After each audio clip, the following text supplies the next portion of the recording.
Kembali dilapor polisi, sebuah video viral menunjukkan penganiayaan sadis seorang remaja dengan dicekoki kaca beling ke dalam mulutnya di Tanah Toraja, Sulawesi Selatan. Ya, dua pelaku kemudian langsung diamankan oleh polisi, di mana salah satu pelaku masih di bawah umur.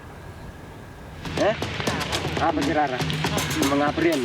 Pengeroyokan terhadap anak di bawah umur berinisial JZ terjadi di Lembang Leatung, Kecamatan Sanggala Utara, Tanah Toraja. Penganiayaan dilakukan oleh dua orang pelaku, masing-masing berinisial ML 19 tahun dan RP 15 tahun. Penganiayaan yang dilakukan kedua pelaku tergolong sadis. Kedua pelaku dengan tega memasukkan kaca beling ke dalam mulut korban dan membuat mulut korban terluka. Aksi para pelaku tersebut viral di media sosial. Satuan Reskrim Polres Tanah Toraja yang menerima laporan langsung bertindak cepat melakukan pemeriksaan terhadap korban dan saksi-saksi. 4 orang terduga pelaku pun diamankan dengan 2 orang ditetapkan sebagai tersangka, di mana salah satu diantaranya masih di bawah umur. Berdasarkan keterangan saksi-saksi, diketahuilah 2 orang pelaku ini, yang satu anak di bawah umur, masih umur 15 tahun, yang satu 19 tahun. Untuk pasal yang kita kenakan kepada pelaku ini yaitu pasal 80 ayat 1 dan 2, itu ancaman hukumannya 5 tahun penjara. Selain luka di bagian mulut, akibat penganiayaan, korban juga mengalami luka memar pada bagian punggung dan kepala. Dari Tanah Toraja, Sulawesi Selatan, Jufri Turapa, iNews melaporkan. Informasi selanjutnya, ada seorang pria di Lebak, Banten mengaku sebagai dewa matahari dan diduga menyebarkan ajaran sesat, Aldi. Iya, dia ternyata memiliki sebuah penginapan ya, yang dimana melarang pekerjanya untuk mengikuti ajaran Nabi Muhammad. Wow. Seorang pria bernama Natromi ditahan polisi atas dugaan penistaan agama di wilayah Kecamatan Bayah, Lebak, Banten. Pria 62 tahun yang diketahui memiliki usaha penginapan di wisata Pantai Gua Langir mengaku sebagai Batara Surya atau Dewa Matahari. Penangkapan pelaku berdasarkan informasi dari para pekerjanya yang dilarang mengikuti ajaran Islam, diantaranya larangan mengerjakan sholat. Menurut warga, Natromi melakukan pendekatan secara individu pada calon pengikutnya. Natromi mengiming-imingi jika mengikuti ajarannya akan menjadi kaya secara instan. Kalau untuk pelajaran melarang sholat atau menghina air jam-jam, itu bukan didapatkan pelajaran terhadap warga, tapi didapatkannya pelajaran terhadap individu ya, terkait anak-anakannya yang suka datang ke ayah gitu. Terus apakah benar itu warga sempat mengusir Pak Natron? Oh enggak, kalau untuk diusir menurut saya tidak. Hanya saja itu diamankan oleh pihak desa gitu ya, dan ada terkait MUI, Muspika dan Muspida untuk merujuk kepada musyawarah di tingkat kecamatan. MUI Kecamatan Bayah mengindikasikan sejumlah pekerja Natromi telah mengikuti ajaran Dewa Matahari. Kalau dikatakan banyak, ya boleh dikatakan banyak, tapi kalau dikatakan tidak, ya tidak, sebab dalam kita ini 2 kesana itu kan sudah banyak itu ya. Ya dari saksi itu kan sudah kita dapatkan 2 orang lah gitu yang keluar dari ajaran si ayah tersebut. Natromi kini telah diamankan polisi dan diperiksa atas dugaan penistaan agama. Dari Lebak, Banten, Iskandar Nasution, iNews melaporkan. Pemirsa, Polres Labuhan Batu gerebek kampung narkoba di Labuhan Batu, Sumatera Utara. 4 orang berhasil ditangkap. Hasil tes urin mereka dinyatakan positif mengandung zat metamfetamin.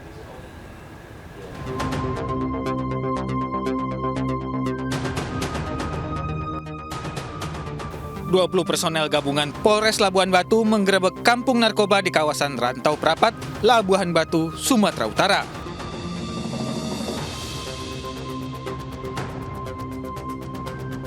Dari hasil penggerebekan, polisi menangkap 4 pelaku penyalahgunaan narkoba.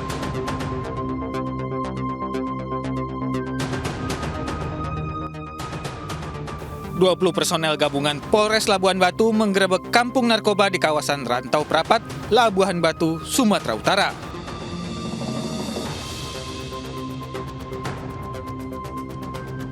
Dari hasil penggerebekan, polisi menangkap 4 pelaku penyalahgunaan narkoba.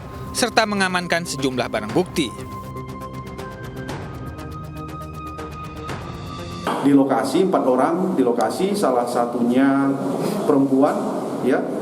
Dan dari lokasi seperti yang sudah kita saksikan ada ditemukan barang-barang yang berhubungan dengan peredaran narkotika, ada timbangan, ada bom, alat penghisap sabu, dan juga ada ditemukan beberapa plastik klip yang berisi kristal putih. Kita duga ini adalah sabu. Dari 4 orang pelaku yang ditangkap, 1 diantaranya telah ditetapkan sebagai tersangka. Sementara 3 lainnya masih dalam pemeriksaan intensif. Dari Labuan Batu, Sumatera Utara, Ikang Amanda, iNews melaporkan. Setelah dibubarkan paksa oleh Satpol PP Jakarta Pusat, ini didirikan posko protokol kesehatan untuk memantau Citayam Fashion Week di kawasan Sudirman. Nah, ini yang ramai ya, sedang jadi buah bibir di mana-mana nih. Petugas meminta para remaja untuk mematuhi peraturan dan pulang sebelum jam 10 malam.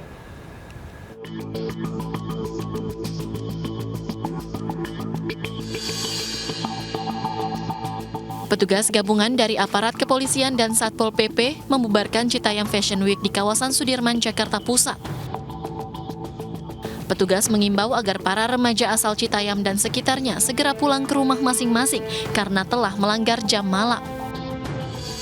Selain telah melanggar jam malam, sebagai upaya mencegah penyebaran COVID-19, razia dilakukan untuk mencegah terjadinya gangguan keamanan dan tindak kejahatan lainnya. Jasmine Latika alias JJ, gadis belia yang tengah viral karena menjadi ikon Citayam Fashion Week, mengaku akan membagikan informasi tersebut kepada rekan-rekannya agar mentaati aturan. Tapi untuk ya saat ini karena JJ sering main ke sini, buat teman-teman JJ mohon ya, JJ di sini juga punya nama. Jadi kalau misalnya mau buang sampah tuh pada tempatnya aja. Kedua, untuk waktu main juga kalau bisa ikutin dan taatin peraturan protokolnya.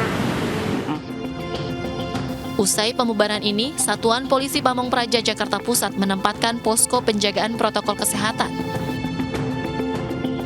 Petugas pun mengimbau para remaja yang sering nongkrong di kawasan Dukuh Atas untuk menaati peraturan dan tidak berkumpul lebih dari pukul 10 malam.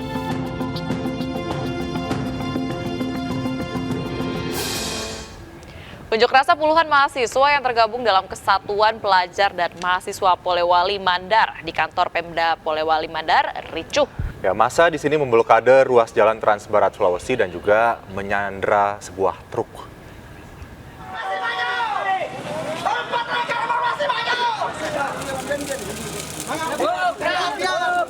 Unjuk rasa mahasiswa yang tergabung dalam Kesatuan Pelajar dan Mahasiswa Polewali Mandar, KPMPM, yang awalnya berjalan aman tiba-tiba berubah jadi anarkis.